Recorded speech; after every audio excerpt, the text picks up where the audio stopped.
Wasn't always pretty. It wasn't always even. It wasn't always pretty, and frankly, it was very uneven at times. The offense looked like ass. Thank you. The defense gave up a ton of yardage, but the Vikings somehow, some way, got it done in South Beach, 24-16. Big time plays, a couple takeaways, and the Vikings cruise into the bye week at 5-1. And it's like, oh, what is going on here? NFC North division, up 2 games over the greasy grime Green Bay Packers. Also have an edge in the head up. No big deal. No big deal. So Vikings-Dolphins, want to go through winners and losers from the game. So first off, winners. Ryan Wright.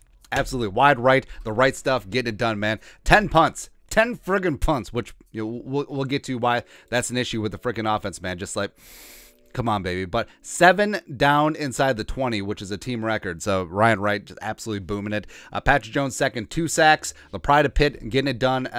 He greatly benefited from the scheme change to the 3-4, and he's relentless, man. Also, fantastic against the run. I don't think he gets enough credit for that. So I do think that Patrick Jones second is going to be a force on this team for the long haul. Za'Darius Smith, 2 sacks and a pressure, really been a force. Also, props to Danielle Hunter. Hey, Danielle Hunter, making an appearance, man. Yeah, setting the edge as well as getting a sack on Teddy late on in the game. But Za'Darius Smith might be the free agent of the year. And I mean that not even being hyperbolic, not even being just a homer, but Za'Darius Smith has really transformed this defense at times. We'll get to the rest of this defense. Jordan Hicks, also another great free agent pickup. 11 tackles, had a sack, couple nice pressures. I feel like he can sense Asamoah is just like 2 steps behind him. I'll be 2 steps behind. Made some nice plays, number 58. Speaking of nice plays, Harrison friggin' Smith. 6 tackles, 2 passes broken up, interception. Also, they've been putting him on island more in the Dontel defense versus the Zimmer defense. A lot of one-on-one coverage, but he's been doing well. Forced that fumble against Waddle, which really changed the game.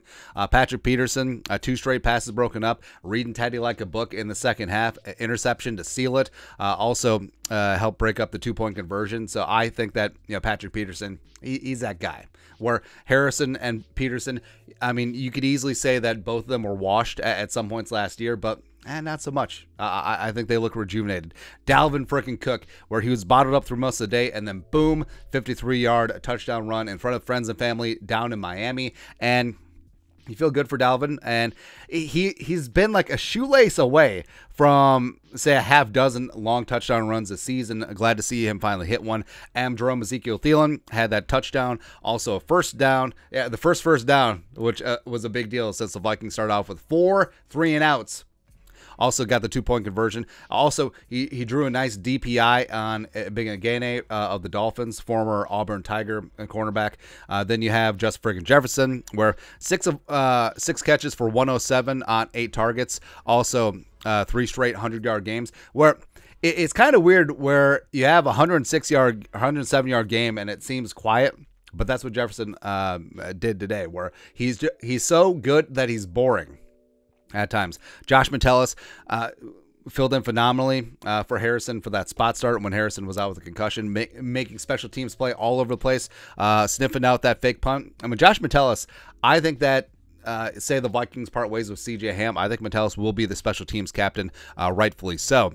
Young guns playing. So Patrick Jones second, Asamoah Verlaine getting some work in there. Ross Blacklock, the new guy, in there as well. You do like to see that. Angry Kirk going 20 of 30 for $175, 2 touchdowns, 104.2 quarterback rating. But it was even better. It was like on third downs, there was some miscommunications on back-to-back drives. Kirk coming over the sidelines, fired up, man. He's ready to frick around. That's right. And Kevin O'Connell had to talk him down, calm him down. So it's just good that they have that relationship.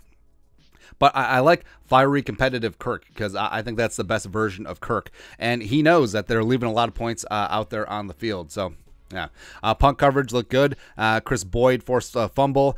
How did they not recover? Kincaid tracking down Tyreek on that 2-yard punt return loss. So special teams is special again overall. Diesel Dalvin. So Diesel Dalvin is playing a lot more nose. Harrison Phillips is playing under tackle. I think that's smart. A way to switch things up. Helped in the run defense this time around. Cam Bynum had a pass breakup, fumble recovery when Harrison stripped Jalen Waddle. Also looked good in run fills. I think Cam Bynum is turning into a special player in front of our very eyes. Losers. So the soft coverage got to go, man.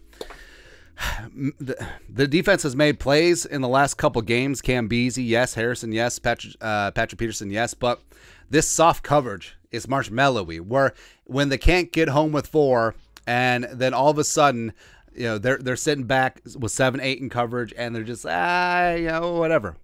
Anyone can pick that apart. You saw it with Skylar Thompson. You saw that with Teddy as well. I just hate it, man. I just hate it, especially when you have that much talent out there. Let them play press man. Let them go belt buckle to belt buckle against receivers. Let's let them go, man. Also, this one hurts, but Eric Kendricks in coverage, he got picked on, and it was clear early in the game that Skylar Thompson, it was game plan that they were going to go after Kendricks, and that sucks because Kendricks, for a long time, is the best coverage linebacker in the game, but I don't know if it's scheme change. I don't know if it's role change. I don't know what it is, but we haven't seen Kendricks be Kendricks throughout most of the season. Like, he's been good still, don't get me wrong, and hopefully this will be the kick in the ass that gets him off the canvas, because I still believe in his talent, but it wasn't a good day today in coverage on him. The offense, 4 straight 3-and-outs to start the game, 3 straight 3-and-outs to start the second half, 9 total, and then also you had drives from the Miami 33, and then your own 41 and 49, and you came away with 0 goose egg D'Angelo Russell points. Also, you're given favorable field positions so damn off in this game. It's just embarrassing, man. That bleeds into number 4, O'Connell's play calling. For as much love as we showed him against Chicago, he reverted. Like it was like a revert. Hey, all that pre-snap motion, all the creative wrinkles, let's just get rid of that. They were 2 of 12 on third down, 12 of 15 last week against Chicago, 4.7 yards per passing attempt, which is abysmal, and they had 10 punts. How did they win this game? Pass blocking reverted as well. Garrett Bradbury, as much love as we gave him last week, back to being bench pressed into Kirk Cousins' lap, not good. Ed Ingram gave up a horrific sack, but Ed did have a nice block on the Dalvin Cook touchdown run, so there you go. Big plays off of penalties and sacks. So how often was it that the Dolphins got backed up via penalty on offense, or the Vikings got a sack, and then it was 1st and 15, 1st and 20, 2nd and 22, or 2nd and 18, whatever, and then they would just reel off 15 yards, 14, 15 yards on a play, setting up a 3rd and manageable. It's when you get a team down, keep them down. Don't let them back up, man. Irv Smith, so yes, he had the touchdown, but also had that fumble, which made Justin Jefferson dive on the ball. Don't want to see him have to do that, man. Get out of here. Greg Joseph, 2nd straight missed PAT. We have to worry, man. Don't we? Nah. Also, Mike Gesicki. Hey, how's your gritty? Right? When they're down 2 touchdowns, it's like always doing the gritty. Like, doth protest too much. You notice on his 2nd touchdown, he wasn't celebrating because he knew, it was like, oh yeah, the scoreboard. Whatever there. But, woosah. Yes. It wasn't perfect. The offense greatly struggled. The defense gave up too many yards again, but they got it done, and a win is a win is a win. 4 straight ugly wins. I will take that and be 5-1 over playing perfect and being 3-3. This is what it is. This team is still learning to fly. They ain't got wings, and they are going to get things together after the bye week and start playing complete team football. And I shudder to think what this team is going to look like in 2 or 3 months. End of the season, this team is going to be rolling, and I can't wait, man. I can't wait. Like I said, this team is learning to win close games. They're getting a couple breaks go their way. Ain't nothing wrong with that, man. Absolutely nothing wrong with that, especially the learning to win close games as opposed to giving away now, like they have in previous years. But your thoughts are thoughts. Vikings 24, Dolphins 16, winners and losers. Who are yours? Let us know in the comment section below. Subscribe for daily Vikings takes. Want to support the work? Put a little something in the Venmo. But till next time, Skull Production Value.